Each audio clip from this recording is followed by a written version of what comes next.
Hello and welcome, my dear friend. This is me, Kumar Pankaj, और crack now special BPSC mains practice programme में आपका हार्दिक स्वागत है।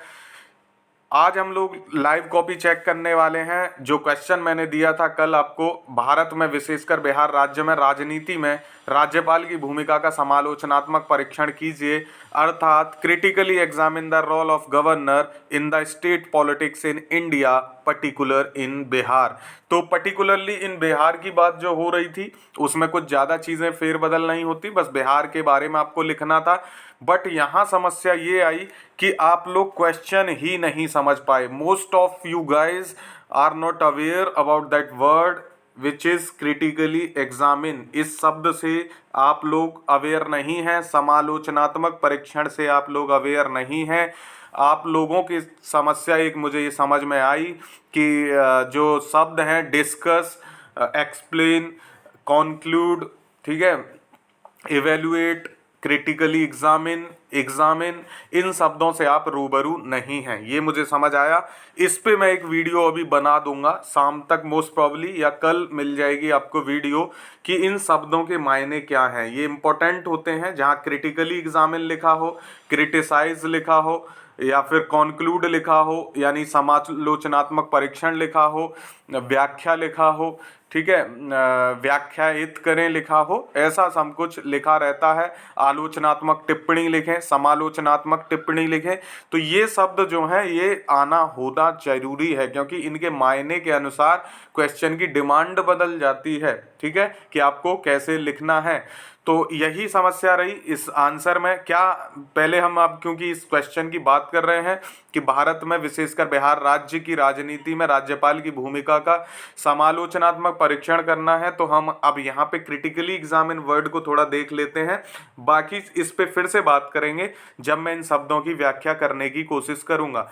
तो इसमें क्या करना था आपने, क्रिटिकली एग्जामिन का मतलब होता है कि आपको पॉजिटिव भी करना है, मतलब पॉजिटिव इन कंपैरिजन ऑफ, सकारात्मक बातों की नहीं कह रहा हूं, जो स्टेटमेंट है। लाइक अगर यहाँ तो सीधा उसने दे दिया कि राज्यपाल की भूमिका का ही वो वर्णन करा रहा था, लेकिन कई बार ऐसा क्वेश्चन हो सकता है, मान लीजिए कह दे आपसे कि किसी दूसरा कह दे उत्तर प्रदेश राज्य की तुलना में बिहार राज्य में प्रदूषण की समस्या आए दिन बहुत ज़्यादा बढ़ रही है, इस पे क्रिटिकली एग्जामिन करिए, ठीक है। क्रिटिकली एग्जामिन दिस स्टेटमेंट कि Bihar pollution is growing more in comparison of Uttar Pradesh. Critically examine this statement, अर्थात उत्तर प्रदेश से ज़्यादा बिहार में आए दिन प्रदूषण की समस्याएं बढ़ रही हैं, इसकी समालोचनात्मक समीक्षा कीजिए या टिप्पणी कीजिए। तो वहाँ पे फिर क्या होता है कि उसने जो कहा है उस स्टेटमेंट के सपोर्ट में आप लिखेंगे कि जी हाँ, यू आर राइट, और समस्याएं बढ़ रही हैं, और उसके लिए फिर आपको एविडेंस देना होता है, आप कुछ टिप्पणी, कुछ डाटा देंगे, ठीक है। ऐसे ही इस गवर्नर वाले जो क्वेश्चन था, इसमें आपको कहना था बिल्कुल ठीक बात है कि जो है क्रिटिकली एग्जामिन कर रहे हैं, तो आप उसके बारे में सपोर्ट में लिखेंगे कि नहीं, पहले लिखेंगे कि आप बिल्कुल ठीक कह रहे हैं, जो है गवर्नर की जो स्थिति है वो खराब हुई है पिछले समय में। और जैसे कि जो वर्ड यूज़ किए गए हैं डिफरेंट डिफरेंट, कि एजेंट के रूप में काम करना, या फिर वो आप लोगों ने बहुत अजीब सा शब्द लिखा, उसका इस्तेमाल मत करिएगा, कठपुतली एंड ऑल, वो अच्छा नहीं लगता है। कॉन्स्टिट्यूशनल प्रोविजंस हैं और बहुत संवैधानिक प्रमुख हैं राज्यपाल हमारे स्टेट के, तो उनके बारे में ऐसे घटिया शब्दों का इस्तेमाल ना करें तो ठीक है। क्योंकि कोई अच्छा एग्जामिनर अगर मिल गया और उसने एक एडमिनिस्ट्रेटर की कॉपी देखी जिसमें ऐसे शब्दों का इस्तेमाल किया गया है जो अक्सर लोग आलोचना करते हुए, पूरी तरह आलोचना करते हुए इस्तेमाल करते हैं, तो पूरा हो सकता है कि इतना कम मार्क्स रख दे आपके सब क्वेश्चन में, नॉट पर्टिकुलरली इसी क्वेश्चन में। वो ये समझेगा कि आपकी माइंड सेट ही नेगेटिव है, ठीक है, तो वो सब क्वेश्चंस में आपके मार्क्स एक एक एक एक हटा देगा और आपको बाहर कर देगा। तो इसीलिए ध्यान रखना, कभी भी ऐसा कुछ नहीं लिखना है जिससे ये पता चले कि आप नेगेटिव माइंडसेट के आदमी हो, क्योंकि किसी को भी एडमिनिस्ट्रेशन में नेगेटिव माइंडसेट का बंदा क्यों ही चाहिए होगा। वो चाहते हैं कि कोई ऐसा लोग आए जो वहाँ पे अच्छा काम करे। अगर आप इतना बेकार लिखेंगे उनके लिए, क्योंकि अल्टीमेटली आप किसके लिए लिख रहे हो, आप गवर्नमेंट के लिए लिख रहे हो ना, तो गवर्नमेंट क्यों ऐसे लोगों को अपने अंदर लेगी जो खुद ही नेगेटिव थॉट प्रोसेस का बंदा होगा, तो वो तो जाके भसड़ मचा देगा ना एडमिनिस्ट्रेशन में। तो इस बात का थोड़ा ध्यान रखेंगे। ये मैंने इसलिए कहा क्योंकि कई लोग ऐसी टिप्पणियां कर देते हैं, मैं काट के गोला भी करता हूं, इसीलिए कि ध्यान दो ये सब एक्सेप्टेबल नहीं है। चलिए आते हैं वापस अपने क्वेश्चन पे। क्रिटिकली एग्जामिन कराना था तो आपको पहले पॉजिटिव लिखना था। पॉजिटिव का तात्पर्य यहाँ पे है जो स्टेटमेंट है उसको सपोर्ट करेंगे, विद एविडेंस करेंगे, ठीक है।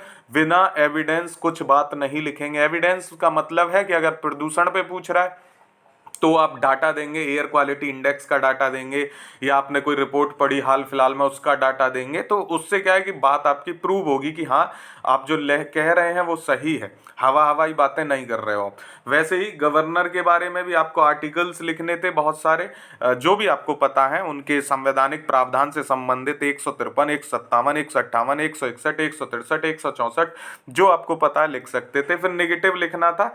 अगर आप पहले सपोर्ट कर रहे हो तो फिर अपोज करोगे स्टेटमेंट को और फिर एविडेंस दोगे कि अगर मान लीजिए आपने यहाँ ये कहा कि आपकी स्टेटमेंट सही है, जो बिल्कुल गवर्नर एजेंट के रूप में काम करते हैं और वो संवैधानिक तंत्र को विफल करने में जो है लगे रहते हैं, तो फिर यहाँ कहते हैं ऐसा नहीं है कि वो सिर्फ संवैधानिक तंत्र को विफल करने में लगे रहते हैं। गवर्नर जो है बहुत प्रमुख होते हैं और बहुत महत्वपूर्ण पद है उनका, संवैधानिक प्रमुख हैं वो जब तक अनुमति नहीं देंगे कोई भी जो है बिल पास नहीं हो सकता है। और वो एक तीसरा अंग है विधायी कार्यपालिका के, तो वो भी आपको पता होना चाहिए क्योंकि 3 लोगों से मिलके ही बनता है। अगर वहाँ पे 3 उच्च सदन, निम्न सदन और फिर राज्यपाल होते हैं तो वो एक एंगल भी आता है। और ये एक समन्वयक के रूप में कार्य करते हैं, सेंटर और स्टेट के बीच में लिंक जोड़ने का काम करते हैं। तो ऐसे करके ये भी आपको एविडेंस के साथ इसको अपोज करना था। ये दोनों चीजें आप इसको इधर लिख दो, इसको इधर लिख दो, उससे फर्क नहीं पड़ता, आनी दोनों चीजें चाहिए, इंपॉर्टेंट ये ज्यादा होता है, ठीक है। फिर उसके बाद आप कंक्लूड करोगे दोनों को बेसिक देके कि हाँ जी बात ठीक है, सही कह रहे हो, आप भी सही कह रहे हैं, हम भी। और फिर कंक्लूड करेंगे कि ऐसा है कि आप जो है गवर्नर का जो पद है वो बहुत प्रमुख है, उनको ऐसे कठपुतली या फिर ऐसे एजेंट नहीं कहा जा सकता। हालांकि पिछले दौर में कुछ ऐसी घटनाएं हुई हैं जिनके आधार पे ऐसा आभास हुआ है कि गवर्नर अपने कार्य को जो है संवैधानिक तंत्र की तरह जो है अच्छे से नहीं कर रहे हैं, स्वच्छतापूर्ण नहीं कर रहे हैं। लेकिन ये कहा जाना कि उनका पद ही महत्वहीन है, ये उचित नहीं है। संवैधानिक प्रमुख हैं और उनका कार्य बहुत महत्वपूर्ण है। फिर उसके बारे में आप वे फॉर्मेट में कुछ रिपोर्ट्स का उल्लेख करोगे, कुछ बताओगे कि जो सुप्रीम कोर्ट के वर्डिक्ट्स हैं कि उसके बाद ऐसा ऐसा हुआ है, ठीक है, जिसमें नाबिया वगैरह का जो केस है वो आएगा। अभी हम आगे बात करेंगे उस पर कि क्या क्या हुआ था। नवाम रेबिया मामला जो है उसकी बात कर रहा हूँ, पुंछी रिपोर्ट, सरकारिया रिपोर्ट आदि आदि का उल्लेख इसमें आप कर सकते थे। और इसमें कुछ बदलता नहीं, बिहार के जो है मामले में भी सेम चीज़ें ही रहती, क्योंकि जितना भी ये सब कुछ हुआ है परिप्रेक्ष्य बिहार के संदर्भ में हुआ है। तो जब बात पूछी कि in particularly in form of Bihar पूछा आपसे, बिहार के मामले में पूछा, तो बिहार के भी 7-8 गवर्नर का आप नाम बता देते जो महत्वपूर्ण है, जिनके समय में ऐसा कुछ हुआ है। बहुत से लोगों ने बूटा सिंह वगैरह के समय की बात लिखी है, उचित है, वो लिखना भी चाहिए। तो ऐसे करके आंसर बहुत अच्छे से आपका हो जाता। तो भूमिका इसकी कैसे होती, आप जानते ही आंसर लिखने के लिए क्या क्या होता है। तो पहले आप एक इंट्रो पार्ट बनाते हो, भूमिका बनाते हो, फिर बॉडी पार्ट बनाते हो और फिर कंक्लूजन देते हो। ये मैं बता चुका हूँ सारी चीज़ें, इसको आपको फॉलो करना ही होता है। तो इंट्रो में ये मैंने इंट्रो जैसा कुछ नहीं दिया, सिर्फ बता दिया है कि ऐसे ऐसे आंसर लिखा जाता। तो राज्यपाल राज्य के संवैधानिक प्रमुख और केंद्र सरकार के प्रतिनिधि के रूप में दोहरी भूमिका में कार्य करता है। फिर आगे ऐसे ही आप बढ़ा देते। स्टेटमेंट की शुरुआत हो गई, मैंने बताया कि कैसे लिखना था, भूमिका शुरू हो गई। उसके बाद फिर बॉडी पार्ट पे आते जो बहुत इंपॉर्टेंट रहता है। यहीं से डिसाइड होता है कि आपका क्वेश्चन जो है किस तरफ रुख कर रहा है। क्वेश्चन किसी का गलत नहीं होता है, पहली बात ये मैं आपको बता दूं। जिसने भी लिखा है गलत किसी ने नहीं लिखा है, बस डिमांड के अकॉर्डिंग लिखना इंपॉर्टेंट होता है। मान लीजिए सबने गवर्नर के बारे में तो लिखा ही है, क्वेश्चन भी गवर्नर के बारे में था, लेकिन अगर जहां फाइट कर रहे हो 20-22 मार्क्स के लिए, वहीं आपको मिलेंगे 8-10 मार्क्स, ठीक है। तो इससे तो क्या भला होगा आपका। तो डिमांड पूरी करेंगे तो ही आपको अच्छे आंसर जो है मार्क्स मिलेंगे। तो बॉडी में आपको कॉन्स्टिट्यूशनल प्रोविज़न लिखने थे गवर्नर से संबंधित, जो मैंने आपको बता दिया है 153, 157, 158, 160, इम्पोर्टेंट है 163, 164, 213। इसका 213 का बहुत कम लोगों ने जो है उल्लेख किया। इसमें अध्यादेश की शक्ति है, इसका उल्लेख किया जाना चाहिए था। फिर आप गवर्नर स्टेट रिलेशन की बात करते बॉडी में ही, इसमें आप बताते कि राज्य का प्रमुख होता है मंत्री परिषद की सलाह पे, यानी कार्य करने के लिए जो है उसको अथॉरिटी दी गई है। मेंबर जो में काउंसिल ऑफ मिनिस्टर की एडवाइस पे काम करता है। सबसे इम्पोर्टेंट इस क्वेश्चन की फिर डिमांड आती है विवेकाधीन शक्तियाँ। यहाँ से जो है निगेटिव जाता है मामला कि विवेकाधीन शक्तियों का दुरुपयोग किया गया पिछले कुछ समय में गवर्नर के द्वारा। तो ये आपका पॉजिटिव हो जाता अगर आप पॉजिटिव लिख रहे हैं तो। नहीं तो स्टेटमेंट जो दी जाती कि कठपुतली वाला, तो उसमें ये सपोर्ट में आता। ये जरूर देखना है आपको कि क्वेश्चन कैसे पूछा जा रहा है, क्वेश्चन की भाषा को समझना जरूरी है, उसके बिहाफ पे आंसर करना होता है। अभी मैं आपको एक सिर्फ सिंपल वे में बताता जा रहा हूँ कि क्या प्लस क्या माइनस हो सकता था, ठीक है। अब क्वेश्चन के अकॉर्डिंग प्लस माइनस भी चेंज हो जाते हैं, ये ध्यान रखना। मान लो अगर वो ये कहता कि कठपुतली की तरह कार्य कर रहे हैं गवर्नर, तो वहां अगर आप उस स्टेटमेंट को सपोर्ट करते तो ये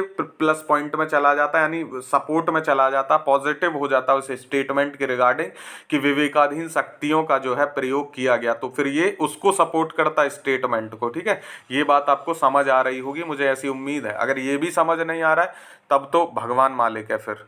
तो विवेकाधीन शक्तियां में क्या क्या है, विधेयक को स्वीकृति या तो रोक देना या तो दे देना। तो ये क्या है, इनकी मनमाना शक्ति, विवेकाधीन शक्ति को इंग्लिश में क्या कहते हैं देख लेना एक बार। उसका प्रयोग किया जाता है गवर्नर के द्वारा। तो कई बार आपने पता होगा कि रोक लिया जाता है बिल को और ये राष्ट्रपति की स्वीकृति के लिए आरक्षित कर देते हैं या कई बार दे भी देते हैं। तो ये इनके विवेकाधीन शक्ति है, ठीक है। पार्टी बहुमत ना होने की स्थिति में भी विवेकाधीन शक्तियों का प्रयोग किया जाता है गवर्नर के द्वारा। इस बात का उल्लेख करना था कि पार्टी बहुमत ना होने के आधार पर ये किसको पहले सरकार बनाने का निमंत्रण देते हैं, उससे भी बहुत कुछ निर्धारित हो जाता है। त्रिशंकु चुनाव होते हैं या ट्रायंगल इलेक्शन, जो ट्राई पोल होता है कि 3 लोग मिलके जो चुनाव लड़ रहे हैं और कोई एक मेजॉरिटी में नहीं दिख रहा है, वहाँ भी विवेकाधीन शक्तियों का प्रयोग किया गया है गवर्नर के द्वारा। और सबसे इम्पोर्टेंट यहाँ पे होता है राष्ट्रपति शासन, यानी प्रेसिडेंट रूल के लिए 356 की मैं बात कर रहा हूँ कि राष्ट्रपति इसको भी अपनी विवेकाधीन शक्तियों का प्रयोग करता है। उसको जब भी लगेगा कि जो है संवैधानिक तंत्र विफल हो गया है, उसको राष्ट्रपति शासन के लिए रिकमेंड कर देगा। तो ये जो शक्तियां हैं इनका दुरुपयोग किया गया, ये आपको लिखना था। अब आपको समझ में आ रहा है, आप लोगों ने क्या लिखा है, पावर लिख दी है कि ये पावर वो पावर, पावर लिखना था, जरूरी था। यहाँ पे मैंने जो कहा है संवैधानिक प्रावधान, ये वाला जो है, 1 मिनट में ये हटा देता हूँ, भैया जी जा ही नहीं रहे, हाँ। तो ये संवैधानिक प्रावधान में आप सारे जो है पावर लिख देते हैं, एग्जीक्यूटिव पावर, फाइनेंशियल पावर या अदर पावर्स। बट उसके बाद जो क्वेश्चन की डिमांड थी वो सिर्फ पावर नहीं पूछ रहा था, क्योंकि 400 वर्ड में लिखना है तो पावर आप लिख देंगे, ज़्यादा नहीं लिखेंगे, बहुत थोड़ा थोड़ा जिक्र कर देंगे कि हाँ आपको पता था, लेकिन क्वेश्चन आंसर आपको डिमांड के अकॉर्डिंग ही करना था। सुप्रीम कोर्ट वर्डिक्ट का इसमें उल्लेख किया जा सकता था, जो नवाम रेबिया मामला है, क्योंकि इसमें बहुत इंपॉर्टेंट स्टेटमेंट दी गई सुप्रीम कोर्ट के द्वारा कि राज्यपाल की विवेकाधीन शक्तियों का जो प्रयोग है वो सीमित है। ये 2016 में आया ये वर्डिक्ट, और उन्होंने कहा सुप्रीम कोर्ट ने कि जो गवर्नर का जो मनमाना और काल्पनिक ढंग से जो प्रयोग किया जाता है अपनी विवेकाधीन शक्तियों का, वो मनमाना और काल्पनिक आधार पे नहीं हो सकता। जब उनके पास सॉलिड प्रूफ है कि संवैधानिक तंत्र विफल हो गया है, तब ही इस शक्ति का प्रयोग किया जाएगा, ठीक है। तो ये नवाम रेबिया मामला बहुत इंपॉर्टेंट है और ये आर्टिकल 163 से संबंधित है, ठीक है।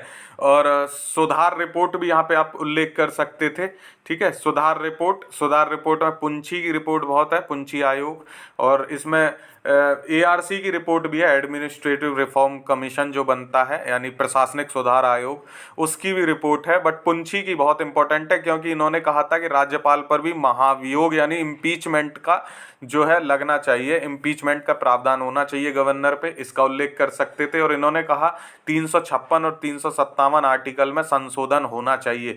तो पुंछी आयोग की रिपोर्ट बहुत महत्वपूर्ण है। वैसे ही सरकारी आयोग ने भी कहा कि 356 का जो प्रयोग है इसको दुर्लभ से दुर्लभ केसों में ही किया जाना चाहिए। ठीक है, तो ये इंपॉर्टेंट है। एआरसी की भी रिपोर्ट है, एडमिनिस्ट्रेटिव रिफॉर्म काउंसिल, तो उसका भी आप जो है इसमें उल्लेख कर सकते थे, बट ये 2 भी कर दिया होता और ये एससी सुप्रीम कोर्ट का जो है वर्डिक्ट इसको लिख दिया होता तो ये बहुत स्ट्रांग हो जाता आपका आंसर। फिर आप इसको बिहार के संबंध में जोड़ देते यहीं पे, ठीक है, फिर कि बिहार में भी ऐसा ही ऐसा हुआ है। सारी चीज़ें सेम है, बस बिहार का संदर्भ आ जाता कि वहाँ पे क्या चीज़ें हुई हैं, घटित घटनाएं, जैसा बिहार के बारे में सिर्फ आपको उल्लेख करना था वो किया है। मैं अभी एक आंसर आपको दिखाऊंगा, मॉडल आंसर, कि उसमें थोड़ा वो लोग पहुंच पाए हैं वहां तक। फिर वे फॉरवर्ड होता, कंक्लूजन में आप लिख देते कि ये बहुत जरूरी होता है जहां आप क्रिटिकली एग्जामिन कर रहे हो किसी आंसर को, तो वहां कंक्लूजन थोड़ा सुधरा हुआ देंगे तो ज़्यादा महत्वपूर्ण हो जाएगा, क्योंकि वहां बैलेंस आंसर होना चाहिए।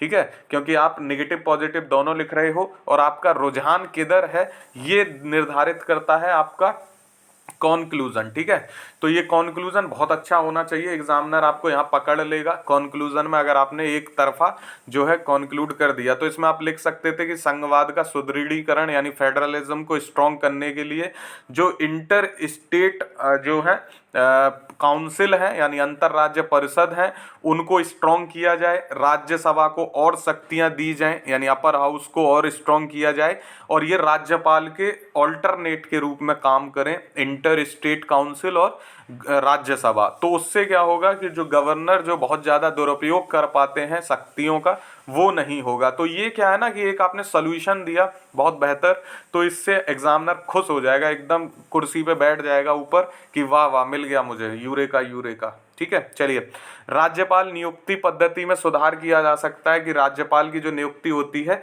कई बार बिना पूछे कर दी जाती है मुख्यमंत्री से और केंद्र खुद भेज देता है। तो उसमें नियुक्ति पद्धति में सुधार किया जाए कि मुख्यमंत्रियों की सलाह को जो है अनिवार्य बना दिया जाए कि मुख्यमंत्री की सलाह के बाद ही राज्यपाल की नियुक्ति हो। तो इस पद्धति में सुधार किए जा सकते हैं। राज्यपाल के लिए कोड ऑफ कंडक्ट यानी आचार संहिता लागू की जा सकती है कि वो उस कोड ऑफ कंडक्ट का पालन करें और ऐसा कोई मनमाना कार्य ना करें जिससे स्टेट में जो सरकार है वो अस्थिर हो जाए यानी अनस्टेबल हो जाए और मुख्यमंत्री को काम करने में दिक्कत हो। ठीक है, तो ये एक बहुत अच्छे तरीका हो सकता था इस आंसर को लिखने का। कुछ लोगों ने लिख के भेजा है, थोड़ा सा नज़र डाल लेते हैं। अलका चौहान हैं, इन्होंने लिखा भारत में विशेषकर बिहार में, तो इन्होंने लिखा राज्य में शांति व्यवस्था बनाए रखने के लिए तथा सामाजिक आर्थिक विकास कार्यों को क्रियान्वित करने हेतु साथ ही विधायिका द्वारा बनाए गए कानूनों एवं नीतियों को व्यवहारिक रूप देने के लिए कार्यपालिका यानी एग्जीक्यूटिव का गठन किया गया है। भारत के संविधान भाग 6 में अनुच्छेद 153 से 67 के अंतर्गत राज्य की कार्यपालिका के बारे में बताया गया है। तो ये इंट्रोडक्शन लिखने का अपना एक अलग तरीका हो सकता है सबका, इसमें मैं कुछ नहीं कहूँगा कि इंट्रोडक्शन बेहतर हो सकते हैं ऑब्वियसली, बट सबका एक अपना तरीका है। इंट्रोडक्शन आप लिखिए जो आपको बेहतर लगता है, क्योंकि बदलाव इसमें करेंगे तो फिर दिक्कत होगी। हालांकि हो सकता है कि आप एक इंट्रो पहले लिख के रख लें तो और सुधार हो सकता था। राज्य की कार्यपालिका, क्योंकि देखिए इम्पोर्टेंट क्या है कि आप उस क्वेश्चन से संबंधित आप लिखें, यहाँ संबंधित ही है लेकिन ठीक है, गवर्नर का यहाँ पे बहुत अच्छे से कोई उल्लेख हो नहीं रहा है, क्वेश्चन से लिंक नहीं बन रहा है, तो आप ये कोशिश करिए कि जो पूछा गया है उससे ही लिंक करें। ठीक है, क्योंकि आपने यहाँ पे शब्दों को बहुत ज़्यादा खर्च किया है और बात निकल के सिर्फ वही आई है 153 से 167। ठीक है, तो राज्य में शांति व्यवस्था बनाए रखने के लिए तथा सामाजिक आर्थिक विकास कार्यों को क्रियान्वित करने, ये सब एक्स्ट्रा वर्ड्स हैं, इनका इस्तेमाल नहीं करने की भी ज़रूरत थी, तो नहीं भी करते तो चल जाता। राज्य की कार्यपालिका में इन्होंने वास्तविक में मुख्यमंत्री, मंत्रिपरिषद, प्रशासनिक राज्य का महाधिवक्ता, नाम मात्र का राज्यपाल इन्होंने कहा है। भारतीय संविधान के अनुसार राज्यपाल राज्य स्तर पर संवैधानिक प्रमुख होता है, वह राज्य के प्रमुख केंद्र के प्रतिनिधि के रूप में कार्य करता है, साथ ही वह केंद्र और राज्य के बीच कड़ी के रूप में कार्य करते हैं, दोहरी भूमिका निभाता है। राज्यपाल राज्य के मुखिया की सलाह से कार्य करता है। इसमें क्या मिसिंग है आपको समझ आ रहा है? कहीं भी कोई भी अपनी बात को सपोर्ट करने के लिए आर्टिकल ना लिखा जाना, ये बहुत बड़ी कमी है। सिर्फ ये कहानी ज़्यादा लगेगी, ठीक है। जब तक आप यहाँ एक आर्टिकल सिर्फ आया 356 और एक इंट्रोडक्शन में आया था, तो ये कोशिश करिए कि कहानी ना लगे, आर्टिकल लिखते रहिए, आप पॉलिटी का आंसर लिख रहे हैं, ठीक है। राज्यपाल की भूमिका का आलोचनात्मक परीक्षण फिर उन्होंने किया है। भारतीय संविधान के लागू होने के कुछ वर्षों बाद से ही राज्यपाल का पद एवं भूमिका विवादों से घिरा रहा है। यह विवाद चाहे राज्यपालों की नियुक्ति या बर्खास्तगी के संबंध में हो, चाहे राज्यपाल द्वारा राज्य सरकारों को बर्खास्त कर अनुच्छेद 356 के दुरुपयोग का मामला हो। ये लाइन जो है ना, दिस इज वेरी गुड, और ये रिलेट करती है इस क्वेश्चन को इस आंसर से, ठीक है। इसीलिए ये और एक जो मैं इंग्लिश में अगला चेक करूंगा, थोड़ा यूनिक हो गए, बाकी अलग से जो डिमांड नहीं समझ पाए इस क्वेश्चन की। संविधान के अनुच्छेद 155 के अनुसार राज्यपाल की नियुक्ति प्रधानमंत्री की सिफारिश पर राष्ट्रपति द्वारा की जाती है। प्रधानमंत्री की सिफारिश पर राष्ट्रपति के द्वारा, ठीक है। दो परंपराओं का पालन किया जाता है, वह व्यक्ति संबंधित राज्य का निवासी ना हो। राज्यपाल, ये सब ना एक्स्ट्रा इन्फॉर्मेशन है, मत लिखिए, इसकी जरूरत नहीं है, क्योंकि आप ऐसे नहीं लिख रहे हो, आंसर लिख रहे हो। कोशिश करो पॉइंट टू पॉइंट रहो, ठीक है, ये सबसे जरूरी है। फिर दूसरी परंपरा, ये सब परंपराओं की बात है, इसको कोई मतलब नहीं था। ये यहाँ पे इन्होंने उदाहरण दिया, जुलाई में एक साथ गोवा, गुजरात, हरियाणा, उत्तर प्रदेश के राज्यपालों को बर्खास्त करने एवं भाजपा सांसद वीपी सिंघल द्वारा बर्खास्तगी को उच्चतम न्यायालय में चुनौती देने पर यह मुद्दा चर्चा का विषय बना रहा। तो ये इन्होंने किस बात पे लिखा है, जो मैं क्वेश्चन में ये था भारत में भी राज्यपाल की, तो इन्होंने ये लिख दिया है, ठीक है। 400 वर्ड में लिखना है तो लिख सकते हो, अलग तो हो ही सकता है सबका अपना थॉट प्रोसेस। राजनीति से प्रेरित राज्यपालों की भूमिका, तो अनुच्छेद 361 के तहत विशेष सरकार के निर्देश मनमाने ढंग से निर्देश के अनुसार केंद्रीय सरकार के 356 का उपयोग। तो ये देख रहे हो, इन्होंने बहुत अच्छा एग्जाम्पल के साथ ये दिया, और यहाँ ये आंसर अन्य से भिन्न हो गया, ठीक है। बिहार की राजनीति में राज्यपाल से जुड़े मुद्दे इन्होंने बताए हैं। 1919 में वाजपेयी सरकार के समय जो है राज्यपाल सुंदर सिंह भंडारी द्वारा राबड़ी देवी सरकार की बर्खास्तगी, या बिहार के राज्यपाल के काम करने का ढंग जो इन्होंने बताया। अगला इन्होंने बूटा सिंह का दिया, सरदार बूटा सिंह ने विधानसभा को भंग कर दिया था 2005 में, उसका उल्लेख किया है। 2017 में राज्यपाल केसरी नाथ त्रिपाठी द्वारा जो किया गया, उसका भी उल्लेख किया गया है। और फिर इन्होंने लिखा, उपरोक्त तथ्यों से स्पष्ट होता है संवैधानिक पद पर आसीन राज्यपाल किसी भी राज्य का सर्वोच्च होता है, परंतु अक्सर वह केंद्र सरकार के एजेंट के रूप में कार्य करता है। राज्यपाल द्वारा केंद्र सरकार के निर्देशानुसार राज्य सरकार को बर्खास्त करना, राज्य सरकार द्वारा पारित कुछ विशेष अधिनियमों को राष्ट्रपति हेतु आरक्षित करना, त्रिशंकु विधानसभा की स्थिति में मनमाने ढंग से पसंदीदा व्यक्ति को मुख्यमंत्री नियुक्त करना आदि के संदर्भ में राज्यपाल को केंद्र सरकार का एजेंट माना जाता है। कॉन्क्लूजन पे काम किया जा सकता था, अच्छा भी और है आगे। कुल मिलाकर कहा जा सकता है कि राज्यपाल का पद संवैधानिक पद है जिसकी अपनी गरिमा एवं विशेषाधिकार है, परंतु वर्तमान समय में यह पद राजनीतिक व्यवस्था में आलोचना एवं विवाद का विषय बना हुआ है। इसके समाधान के लिए राज्यपाल को राजनीति से ऊपर उठकर संवैधानिक मर्यादाओं एवं मान्य परंपराओं के अनुसार आचरण करना चाहिए, जिससे राज्य की बहुमत आकांक्षाओं के अनुरूप शासन व्यवस्था स्थापित हो सके। राज्यपाल पद की गरिमा इसी में है कि वह संवैधानिक अध्यक्ष के रूप में कार्य करें, न कि केंद्र के अभिकर्ता के रूप में और न ही सक्रिय राजनीति के रूप में। तभी राज्यपाल का पद अपनी गरिमा एवं पद प्रतिष्ठा को कायम रखने में सफल होगा। आंसर कंक्लूजन ठीक है, बट इस क्वेश्चन में वही प्रॉब्लम है, दो चीजें इसमें बिल्कुल मिसिंग है। एक तो आर्टिकल बहुत कम उल्लेख किया गया है, एग्जाम्पल सेट कर दिया है, अच्छी बात है, बट आर्टिकल मिसिंग है, लग नहीं रहा है पॉलिटी का आंसर है, ऐसे ज्यादा लग रहा है। एक चीज, दूसरा इसमें जो है उनकी शक्तियों का, गवर्नर की शक्तियों का थोड़ा उल्लेख किया जाना जरूरी था, उसका उल्लेख नहीं किया गया है। हालांकि रिलेटेबल है, बट फिर भी मार्क्स इसमें पूरे नहीं मिलेंगे, तो शक्तियों का उल्लेख जरूरी था, करना चाहिए था। चलिए दूसरा एक इंग्लिश वाला देख लेते हैं। critically examine the role of governor। तो article 153 of Indian constitution provide that there will be a governor appointed by president of India. The governor of state is the, ये लिख के काटने की प्रवृत्ति से बचो, बहुत गंदा होता है ये, इससे मार्क्स पे फर्क पड़ता है, कट जाते हैं। Constitutional head of the state, he perform several important constitutional function including appointment of chief minister and वही है सब, ठीक है। इसमें भी कहीं मुझे एक आर्टिकल दिख गया है 153। चलिए, however governor are alleged to have been playing politics in, ये क्या है, garb of constitutional duties। Recently West Bengal governor demanded to withdraw the governor because he is alleged to abuse the power or made a play card of dealing party, ऐसा मत लिखो, ऐसा मत लिखो। Governor are set to be सब, देखो ये बात आप लिखो बिल्कुल, ये जो आप लिख रहे हो ना प्ले कार्ड, ये शब्द सही नहीं है, शब्द थोड़ा अच्छा यूज करो।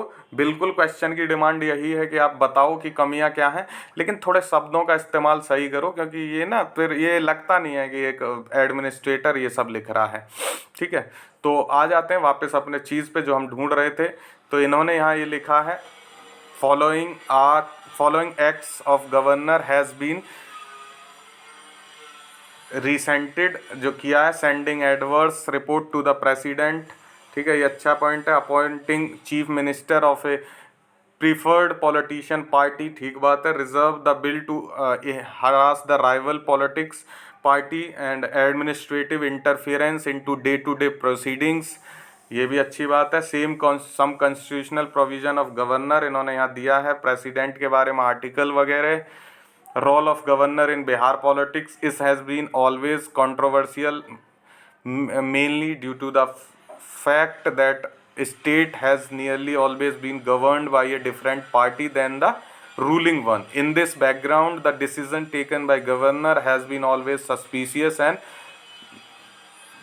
ऑफलाइन ऑफ गवर्नर, कुछ तो शब्द नहीं समझ आते। Abuse of power of the, ये जो लिखा है ना एब्यूज ऑफ द पावर, ये देख रहे हो, तो ये controversies related to Bihar, misuse of discrimination power, puppet and all, ये इन्होंने जो है ठीक लिखा है और इसको अच्छे से इन्होंने समझा दिया, इसलिए मैं इसको यहाँ चेक कर रहा हूँ।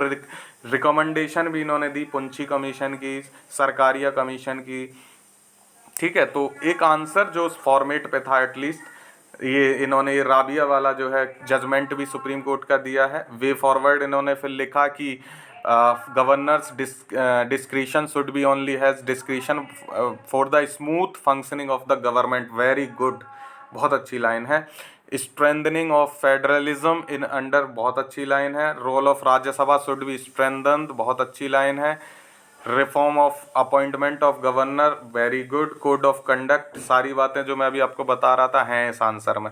The supreme court has many time emphasised the urgent need for the implementation of Sarkaria commission, जो मैंने आपको बताया था अभी। सरकारिया कमीशन ने कहा 356 को सिर्फ बहुत दुर्लभ मामलों में उपयोग करना चाहिए।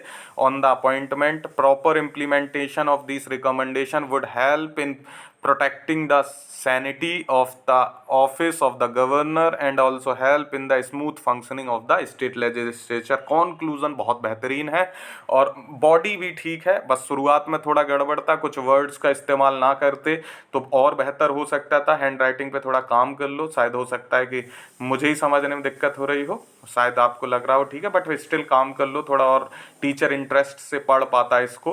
प्रेजेंटेशन और बेहतर हो सकता था, बट आंसर बहुत अच्छा है और कॉन्क्लूज़न बहुत बेहतर दिया है। तो अब शायद आप लोगों को समझ आ गया हो कि इस आंसर में क्या क्या किया जा सकता था। फिर मैं कह रहा हूँ, there is nothing like a model answer, कुछ भी नहीं होता है मॉडल आंसर, आप जैसा लिखेंगे वही एक मॉडल आंसर होगा।